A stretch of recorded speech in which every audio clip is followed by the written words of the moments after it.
Ya sama seperti NU dan Muhammadiyah selalu khilaf awal Ramadan. Itu memang nggak bisa nggak khilaf. Misalnya begini, saya beri contoh ya. Karena kadang yang khilaf juga nggak pernah belajar. Lucu kan? Tak beri contoh ya. 2001 itu abad keberapa coba? Tahun 2001. Abad 21, abad apa abad 20? Abad 21.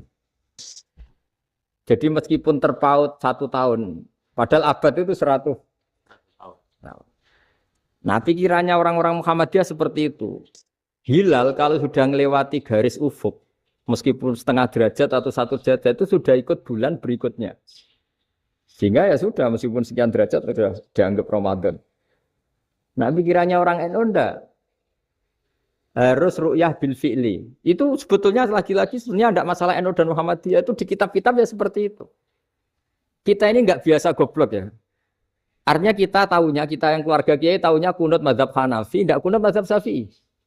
Tapi tahu-tahu ini mazhab NU, ini mazhab itu aneh itu menurut kita. Kita ini anggap apa? Mana ada Muhammadiyah jadi mustahid, mana ada NU jadi mustahid. Jadi sebetulnya orang tahu semua lah kalau Abu Hanifah itu tidak kunut, Imam Syafi'i itu kunut. Imam Syafi'i pernah main di masjidnya Abu Hanifah ya tidak kunut, ditanya, "Kenapa tidak kunut? Jenengan itu presiden kunut." Tidak sanggup mati Abu Hanifah, dunia biasa aja. Sekarang geger. Ya karena tidak punya kegiatan. Sebenarnya itu nggak masalah, mulai dulu biasa. Saat teruskan ya. Nah, menurut mayoritas ulama, nunggu ru'yah bil fi'li. Ru'yah bil fi'li itu gini. Mata telanjang bisa melihat. Karena agama ini menggantungkan perintah itu sama melihat. Kalau kamu tidak melihat itu bagaimana kena hukum? Ibarat gini, Pak Rektor datang ke rumah saya, tapi saya nggak tahu. Kena nggak saya hukum harus menghormati? Dia datang nggak sembunyi-sembunyi. Saya kena hukum harus menghormati ya kalau melihat, kalau enggak ya enggak. Tapi Pak Rektor tetap bilang, itu tapi saya hakikatnya datang. Jadi saya datang itu. Itu kan ribet. Akhirnya ya sudah itu nggak ada khilaf sampai mati ada khilaf karena yang satu menggantungkan hukum itu digantungkan sama tahu. Kalau enggak tahu ya, misalnya baju saya ini hakikatnya ada najis. Pas sholat saya enggak tahu. Sholat saya sah apa enggak? Sah. Karena hakikatnya, ya memang saya enggak tahu. Tapi hakikatnya ada najis apa enggak? Ya. Ada. Ya sudah itu sama-sama masuk akal. Ada lagi khilaf yang senam otak. Fasyamu salah satu ayamin fil haji wa sab'atin idza roja'tum. Singkat cerita ada satu pelanggaran haji yang kata Allah kafarohnya itu puasa 3 hari sama 7 ketika kamu pulang. Idza roja'tum, ketika kamu pulang. Dalam mazhab Syafi'i yang namanya pulang itu yang haji sudah sampai rumah. Di mana-mana pulang itu ya sampai rumah. Dalam mazhab Abu Hanifah enggak. Ketika orang sudah balik kanan dari Arab Saudi, dari Mekah, ya namanya sudah pulang. Misalnya gini, ini Pak Rektor pamit saya, Pak Haris. Gus, Pak Haris mana? Ya sudah pulang kata saya. Padahal sampai pandangan, sampai. Tapi bagi keluarganya, belum pulang. Lalu idza roja'tum ketika pulang itu bahasanya siapa? Bahasa istrinya apa bahasa yang ditamoni? Kamu ditamoni orang, terus tamunya mana? Sudah pulang. Tapi tanyakan istrinya, belum pulang. Jadi khilaf-khilaf gini kok jadi geger itu kan goblok banget maksud saya itu. Jadi biasa, gini itu biasa.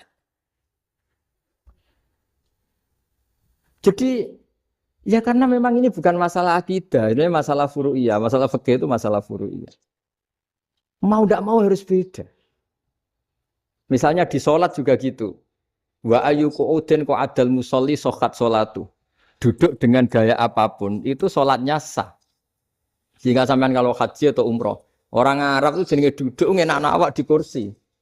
Duduk sopan ya hanya orang Indonesia. Kalau sholat itu masih duduk ala orang tahiyat. Kalau sampean di Mekah, duduknya pakai apa coba? Kursi ya? Oh enak sholat duduk.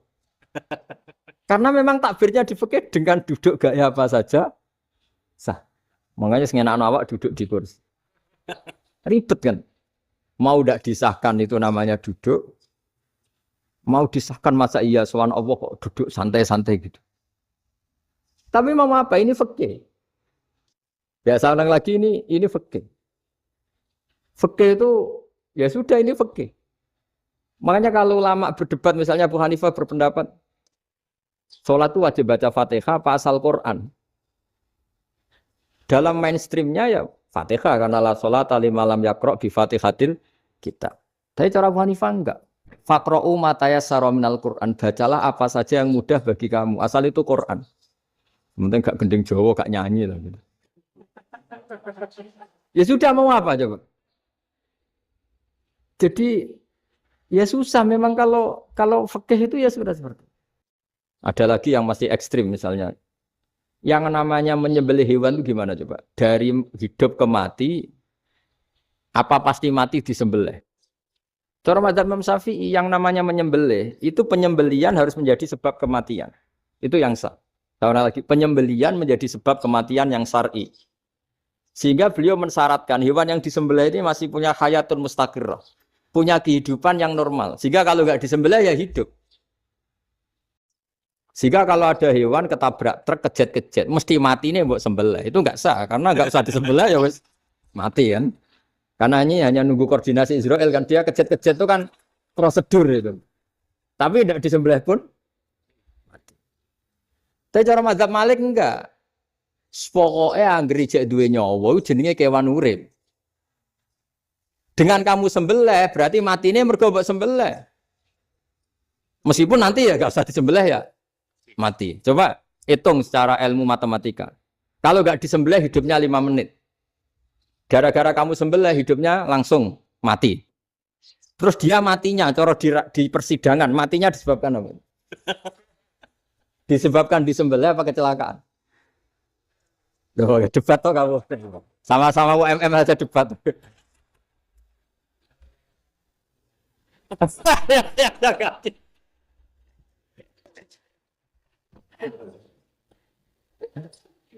Loh, saya pernah ngalami nyata itu. Saya jalan-jalan sama anak saya pakai motor.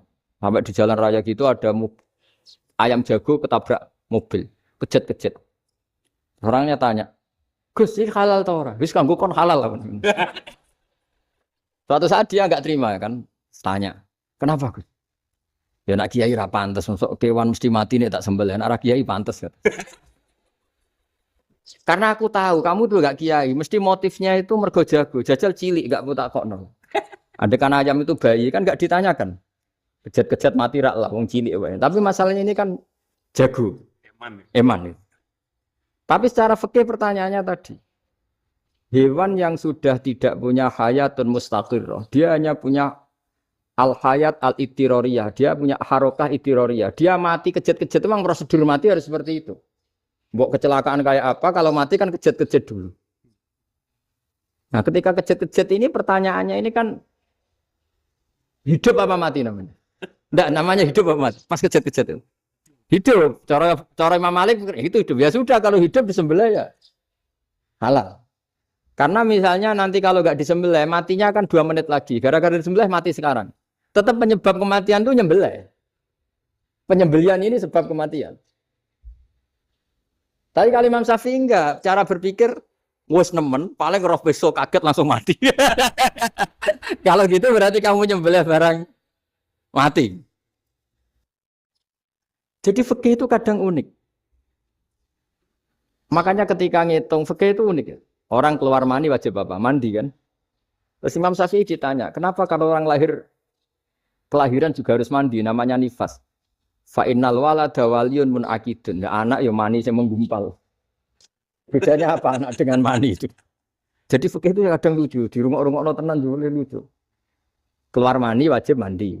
Berarti kalau keluar anak ya wajib mandi karena hakikatnya anak adalah mani yang mengkristal. Sosionis jadi dosen macam-macam itu kan hakikatnya mani. Itu fikih. Nah terus ditanya, kenapa kalau lahir langsung mati tidak wajib disolati? Ya jawabannya Mas Syafi'i lucu. Di mana-mana sholat itu nyolati mayit. Yang namanya mayit itu pernah hidup terus mati. Kalau itu tidak mayit ya sudah. Jadi kadang, nah iya kan disebut sholat mayit. Yang namanya mayit itu apa? Pernah hidup. Nah ini kan tidak pernah hidup. Maka ya sudah seperti itu. Jadi nggak khilaf itu tidak mungkin. Nah, kalau qit'atul lahmin, kalau hanya potongan daging, mungkin wah itu tidak manusia karena qit'atul lahmin. Sekarang pertanyaannya, kalau sudah berbentuk manusia, meskipun tidak pernah hidup. Nah ini mulai perdebatan karena melihat tidak pernah hidup itu nggak memenuhi syarat, tapi melihat ini sudah suratu adamiyin, bentuknya sudah. Nah kira-kira gitu perdebatan fikih. Makanya dulu awal mula zaman sahabat itu sudah debat.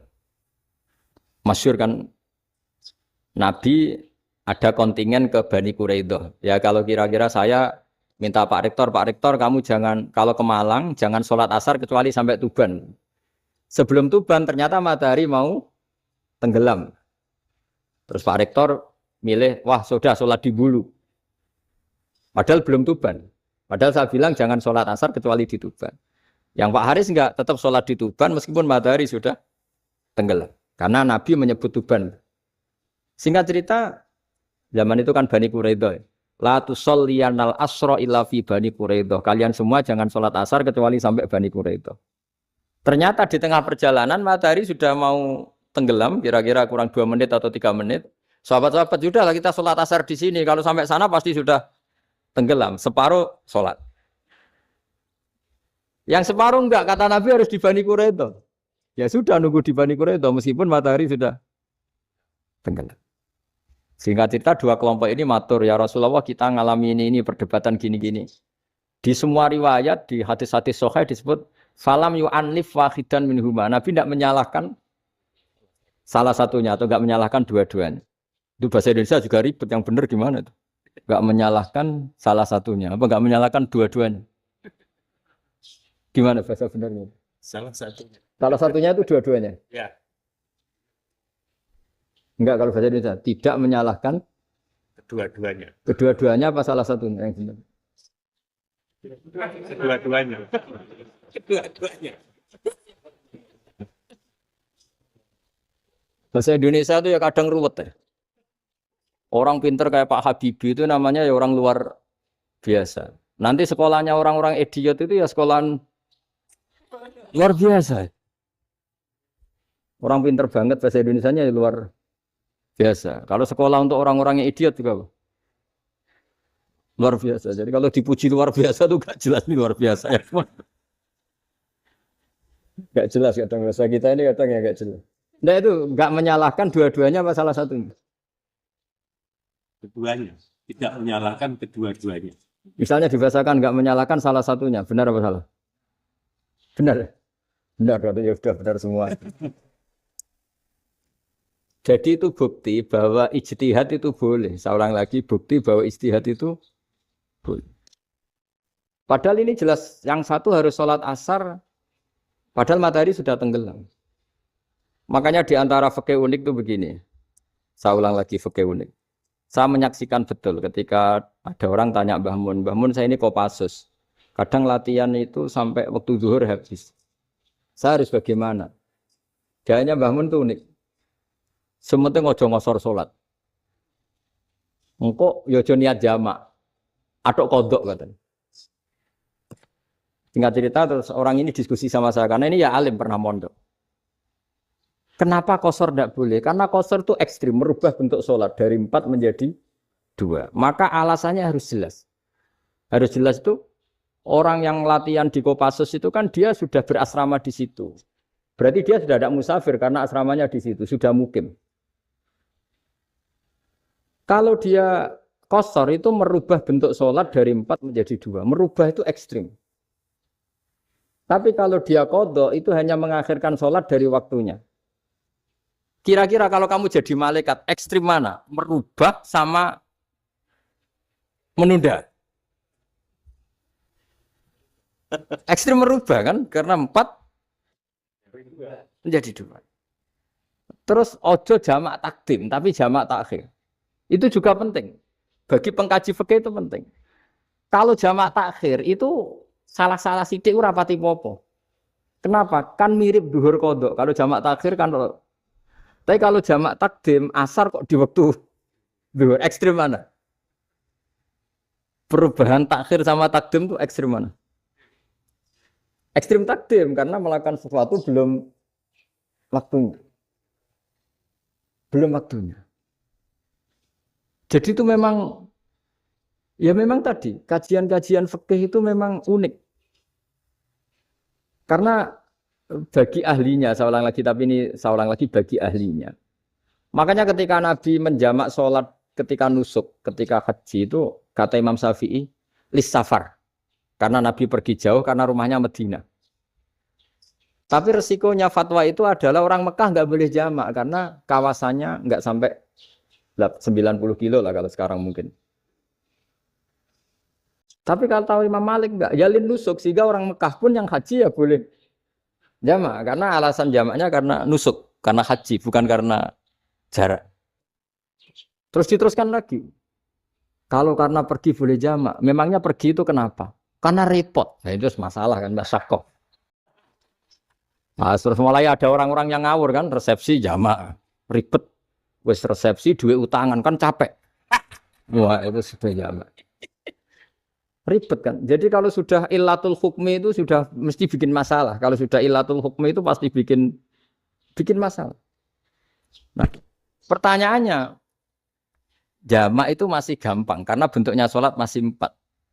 Yang ekstrim kalau qasar karena bentuk sholat 4 menjadi 2. Maka kata Mbah Mun pesennya, nak kue ra mesti bener, jika alasan itu tidak mesti benarnya.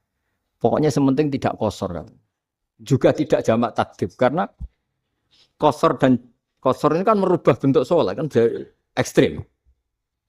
Jamak takdim juga ekstrim karena mendahulukan sholat sebelum waktunya. Kalau jamak takhir kan biasa, kalaupun salah kan mirip kodok. Ya mirip kodok biasa kan.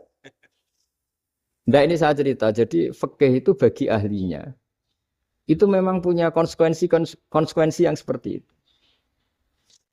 Makanya pertanyaannya misalnya, bagaimana hukumnya penyembelihan lewat mesin? Ya ribet kan. Bagaimana nyembelih dari apa ini? Belakang. Saya baca di kitab-kitab nyembelih dari belakang itu ya hukumnya tetap boleh asal apa itu hulkum dan mari itu terpotong. Tapi pertanyaannya, jangan-jangan ayamnya sudah kaget dulu karena uratnya ini. Makanya perlu ditanya ahli medis, lah uratnya tercabut ini jangan-jangan sudah berstatus mati. Kan potensi ketika dipotong dari sini, potensi sudah berstatus mati. Makanya, nah kalau misalnya menyembelih dengan dibaca, plak gitu langsung mati gimana? Itu tetap ada doktor, kalau dalam bahasa fikih doktor. Dia terkaget, gitu, ada doktor karena nggak bisa bernafas terus mati. Berarti kelangsungannya bangkai. Jadi orang yang pengkaji fikih itu ya seperti itu, memang itu yang ditekuni. Tapi kita sebagai orang awam ya tadi, nak sing kecelakaan itu wedhus, ayam jago ngeman, tapi nak pitik cilik ikhlas.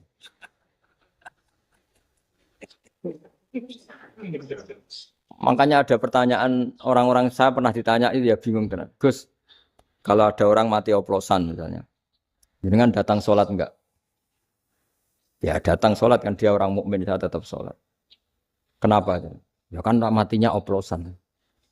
Tapi andekan tokoh yang mati, kamu sholat enggak? Ya sholat kan dia tokoh. Jadi ribet. Fikih itu ribet. Makanya Imam Nawawi nanti ngendikan gini. Ada orang ngundang Nabi, ya Rasulullah, saya mohon nyolati ini. Nabi tanya, punya utang enggak? Punya. Nabi saya enggak mau nyolati mayit yang punya utang. Terus ada sahabat datang, ya Rasulullah utang itu tak ambil alih kami. Berarti dia sudah tidak punya utang. Terus Nabi kerso nyolati. Pertanyaannya, utang itu hal yang boleh. Saya ulangi, utang itu hal yang boleh. Tapi kenapa Nabi se-ekstrim itu? Tapi ketika Nabi mau kondur itu ngendikan gini, ini PR ya bagi UMM ini PR ya. Nabi sebelum kondur bilang gini, sallu ala sahibikum. Jong saya tidak nyolati ini, tapi tolong ini disolati. Terus kata Imam Nawawi, dianalogikan atau dikiaskan siapapun pelaku dosa besar atau mati dalam keadaan tidak benar. Misalnya pas dugem mati, pas oplosan mati. Itu sebaiknya tokoh-tokoh itu enggak nyolati. Karena nanti dianggap penghormatan. Misalnya ketua PP Muhammadiyah, rektor nyolati wong mati oplosan kan keren. Mati oplosan disolati rektor. Ya sudah, tapi kalau nggak disolati nanti ada tradisi yang keliru yaitu janazatul muslim tidak ngalami disolati. Padahal siapapun yang muslim janazahnya harus disolati. Makanya setengah-tengah ya rasa rektor lah, bu satpam, bu satpam itu tetap ada yang sholat gitu. Itu kata Imam Nawawi. Jadi ketika ada orang mati nggak benar, itu sebaiknya tokoh-tokohnya nggak ikut nyolati, tapi awamun nas orang kebanyakan ikut sholat. Jadi fikih itu agak jelimet karena tadi ketika tokoh ini nyolati pertanyaannya bedanya apa mbek sing mati ning masjid mbek mati oplosan. Karena sama-sama semua orang nyolati kan tidak ada sanksi sosial itu. Tapi ketika enggak disolatkan sama sekali, wah lebih parah lagi. Ini ada janazatul muslim tidak disolati. Sehingga kata Imam Nawawi ini hebatnya Nabi tengah-tengah. Jadi Nabi kundur jong saya ada nyolati tapi shollu ala sahibikum. Ya tapi ini kamu harus nyolati. Kata Imam Nawawi, orang yang mati bunuh diri, orang yang mati oplosan, orang mati secara enggak benar itu asal dia muslim tetap wajib disolati. Karena sholat ini hakul muslim. Kan seorang muslim diantara haknya apa? Ketika mati dikafani, dimandikan, disolat. Tapi ini masalahnya matinya pas murtakibul kabiroh, pas melakukan dosa besar. Dan itu sebab kematiannya. Kalau dia oplosan, kan sebab matinya ya karena oplosan. Ya kan terus ribet. Mau disolati oleh, apalagi misalnya kita ketua ulama, punya terkenal wali. Wah keren, mati oplosan itu disolati wali. Kan ribet kan. Nanti yang repot malaikatnya. Itu ya, ini yang enggak kata bahaya. Saya pernah baca kitab itu yang repot malaikat. Itu ada yang bilang gini, orang yang punya hutang itu pasti nanti hisabnya berat. Diaudit malaikat sampai bisa nyaur hutangnya. Sementara malaikat kena konstitusi, kalau Nabi mendoakan harus mustajab. Ini kan ada dua hukum yang berlawanan. Sekali Nabi berdoa, Allahumma ighfir lahu warhamhu, itu harus dituruti malaikat. Enggak boleh doanya Nabi enggak dituruti malaikat. Sementara aturan Islam juga harus dituruti bahwa orang yang punya hutang harus tersandra oleh hutang. Tapi nak sing dunia Pak Haris kan, gak TN. Gak ngefek gitu. Jadi misalnya Pak Haris dungo sampai nangis semua maghfir lahu kan, gak ngefek. Malaikat gak itu, gak sudah lah. Tapi kalau Nabi yang berdoa kan harus diturutin. Ini masalahnya kan itu. Nah kalau diturutin berarti hutangnya harus bebas. Padahal secara aturan harus tersandra karena punya hutang. Nah, nanti sama kalau yang mati oplosan ini yang doain wali, kok wali sampai Allah maghfir lahu. Doanya wali kan harus terkabul. Sementara secara hukum dia harus kena sanksi karena oplosan tadi. Daripada ngerepotno malaikat, sudahlah wali-wali ini tidak usah ikut nyolatin. Yang nyolati ya orang-orang nggak jelas ini sehingga kan malaikat kan santai aja kalau mau nyiksa. Loh tapi kan sudah didoain, gak ngefek. Karena doanya orang-orang nggak penting. Itu ada tuh di sarah Muslim itu. Di sarah Muslim di bab ketika Nabi ngintikan babu qauli Rasulullah sallallahu alaihi wasallam shallu ala sahibikum. Jadi belajar fikih itu asik. Karena tadi harus dipelajari. Kalau enggak, ilmu ini hilang. Terus nanti takutnya lagi ilmu fikih itu direduksi sosial. Terus misalnya gini, pepe wong cilik wae kiai-kiai ra gelem nyolati. Orang melihatnya ini karena yang oplosan wong cilik om larat ra disolati. Jajal bupati ya disolati, mergo amplopnya gede-gede kan terus ruwet kalau dianalisis gitu kan ruwet. Makanya kenapa saya harus ngomong fikih supaya semuanya itu enggak didudukkan urusan sosial itu. Nah kalau semuanya didudukkan sosial kan sentimennya sentimen sosial. Ribet. Padahal yang sering mati oplosan itu kan wong cilik gitu loh karena tadi kalau wong sugih kan pakai whisky yang mahal yang insya Allah tidak mati kan gitu. Nah, yang mati kan yo mergo Virtus macam-macam itu kan. Artinya ini kalau nggak diterangkan secara fikih, kiai-kiai yang nggak datang dikira masalah sosial kan. PP salam tempel era gede terus nggak datang kan terus jadi ribet. Ya makanya ini lewat pengajian ini supaya sampean lebih tahu ya bahwa khazanah Islam ini kata beberapa ulama kafatal linnas, maknanya semuanya, sehingga Allah akan mentakdirkan kajian Islam akan ada di seluruh dunia. Jadi kenapa IAIN marak di Indonesia, UMM, Universitas NU banyak, karena agama ini kafatal linnas, tidak miliknya orang Arab tapi milik semua. Orang alimnya juga gitu. Ketika ada liga alim seluruh dunia, itu orang Indonesia, orang Afrika, ya selalu ada orang alim yang kelas dunia. Seperti dulu ada Imam Bukhari, itu as-sakhul kutub ba'da kitabillah. Kitab terbaik setelah Quran itu Bukhari. Padahal dikarang oleh orang Uzbek. Kata siapa? Islam As-Sofyan, orang Arab ngakui kalau kitab paling sahih itu Bukhari. Mekah Madinah pun ngakui kalau kitab paling sahih Bukhari. Padahal pengarangnya ada orang Arab. Orang mana? Uzbek. Imam Ghazali yang diakui seluruh dunia itu Aktus itu ikut Persia. Juga bukan orang Arab. Si bawahnya orang Persia. Nah ini yang belum ada orang Malang ini, tinggal PR ini. Ya, nyusul ya. Ya, saya kira demikian. Assalamualaikum warahmatullahi wabarakatuh.